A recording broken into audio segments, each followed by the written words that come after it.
Welcome to Tasmania, an Australian island with a culture, history, and terrain all its own. Tasmania might lie just 150 miles from the southern tip of Australia, but the two are worlds apart. This is a land of ancient rainforests and a storied history that's as rugged as its coastline. It's a place where the past isn't just remembered, it's quite literally etched into the landscape. To truly understand Tasmania today, you have to understand its past. You can start your history lesson at Port Arthur. This UNESCO World Heritage Site was known as the machine of the British penal system that laid its foundation in Tasmania. At over 100 acres, the Port Arthur Historical Site is absolutely huge. There are a lot of old landmarks and buildings that mark the landscaped grounds. Walking around, you might get lost in the architectural beauty and intricacies of the buildings. But make no mistake about this place, it was designed to break the spirits of repeat offenders through labor and isolation. Let's see what it was like to be in one of these cells. Wow. So right now we're in the penitentiary building, and it's just amazing to think that over 650 inmates used to live right here behind these walls. Further west, Sarah Island is home to an even bleaker chapter. Established in 1822 in one of the most remote corners of the globe, it was a place of last resort, mostly for prisoners and their families. These are just a few of the deaths that happened on the island, and the one thing that stuck out to me was cannibalized. At the height of the settlement, there were 531 people here.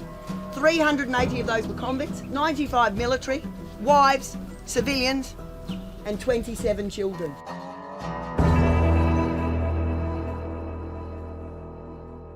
Through all of those centuries of colonization and turmoil, Tasmania's natural beauty has always stood in stark contrast, providing life and inspiration for its inhabitants.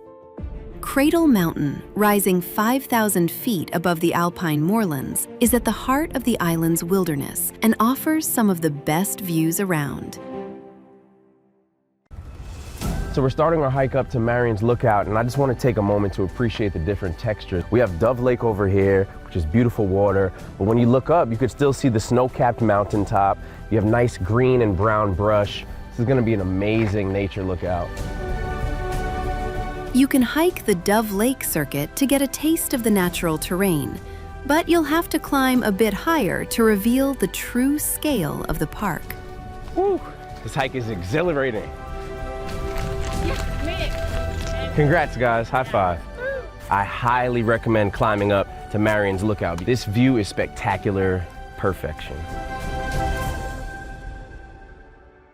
This is also where you may get a guest appearance from the island's unique wildlife, like the Tasmanian devil, wombat, and echidna, creatures that have evolved in isolation and only exist in this region. That little guy over there is called an echidna, and he looks like a hedgehog, but his nose is similar to an anteater, which he uses to slurp up his food, ants. At the southern edge of the park lies Lake St Clair. Carved by glaciers, this is the deepest freshwater lake in Australia, and a reminder that people have lived here for over 10,000 years. Fun fact about Lake St Clair is that it was formed through glacial erosion, and it is said to have human life around here over 10,000 years ago. With 19 protected national parks, Tasmania is one of the global leaders in conservation. From the ancient Huon pines of the Tarkine to the dramatic dolerite cliffs of the coast, it's a landscape that still feels untamed and free. We're at Nelson Falls. It's time to dive right in. We're at Mountfield National Park, which is Tasmania's oldest out of its 19 national parks. After only a short 20-minute paved walk, you get to Russell Falls. Absolutely amazing. These are some of the highest vertical sea cliffs in the southern hemisphere, standing 1,000 feet above the Southern Ocean. Seals, so awesome.